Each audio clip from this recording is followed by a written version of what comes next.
माननीय शेख इम्तियाज मोहम्मद यांना महाराष्ट्र रत्न गौरव पुरस्कार जाहीर।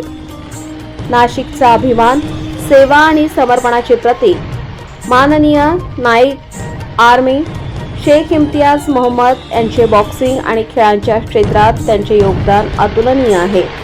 नाशिकमधील सर्व विभागातील बॉक्सरना मार्गदर्शन, स्पर्धा आयोजन, रेकॉर्ड राखणे तसेच विद्यार्थ्यांना शिक्षणात मदत करणे हे त्यांचे काम आहे।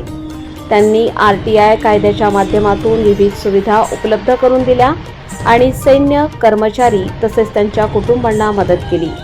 समाजसेवेच्या कार्यात त्यांनी निस्वार्थपणे योगदान दिले।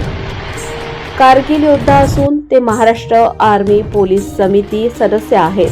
तसेच बॉक्सिंग संघटनेत रेफरी, जज आणि कोच म्हणून कार्यरत आहेत। त्यांच्या मार्गदर्शनाखाली अनेक युवा खेळाडू उभे राहिले आहेत। समाजासाठी, विद्यार्थ्यांसाठी, खेळाडूंसाठी दिलेली ही निस्वार्थ सेवा कौतुकास्पद आहे। या सेवा आणि कार्याबद्दल त्यांना महाराष्ट्र रत्न गौरव पुरस्कार 2025 ने सन्मानित करत आहोत। त्यांच्या या निवडीबद्दल त्यांचे मनपूर्वक अभिनंदन।